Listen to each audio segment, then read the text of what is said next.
Hi guys, welcome to the 25 Days of Hope, where we are on day 5 of me encouraging and uplifting people in this holiday season. Look, I want to talk today about your thoughts. The enemy is going to play on that mind every time. That is one of his biggest strategic schemes and scams he does, because he know that once he get in our mind, he has us. But it's up to us to learn how to take captive and take control of our thoughts. Once he get in your mind and he make you doubt everything that the Lord has already told you and promised you, he feel like he has you. And unfortunately, a lot of times we allow him in and we start believing what he says. We start believing the prince of lies versus the king of truth. That don't make sense. God tell you that you're going to be wealthy, and then the enemy plant seeds of doubts, having you feeling like that you living in poverty, or that you're going to always live in poverty. God tell you that you are a wife or a husband, and then the enemy get in your head and try to make you feel like that you're less than, that you're not worthy enough to be that.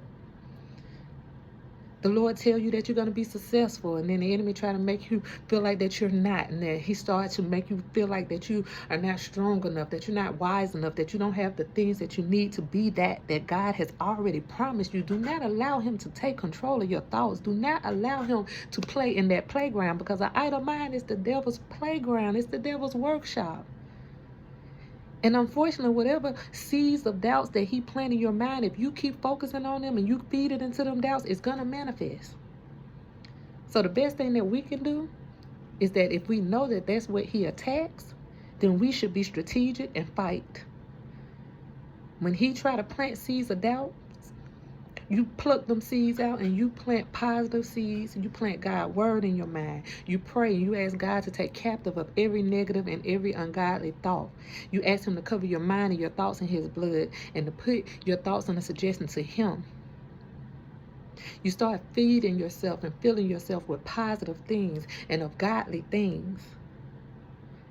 And then you start speaking that which God has promised you. You start speaking God promises over your life. Don't allow the enemy to trick you in this season. Don't allow the enemy to plant those seeds of doubts and to try to get in your mind and in your thoughts in this season, because trust and believe you, in this holiday season, he will. But it's up to you to remember who you are and whose you are, and take control of those thoughts. Ask God to renew your mind. Ask him to renew it on a daily basis, and he will. Is this an easy task, something that happens overnight? No, it's not. But can this task be done? Yes, it can. It's up to you. So whose report are you going to believe? If God have told you a thing about yourself or promised you a thing, why would you allow the enemy to plant any kind of seeds of doubt in your mind to make you think differently?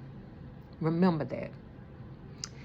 I pray this message has blessed somebody on today, on this beautiful 5th day of December. And you guys remember to be blessed and a blessing. You carry out the day feeding yourself with positive thoughts, okay?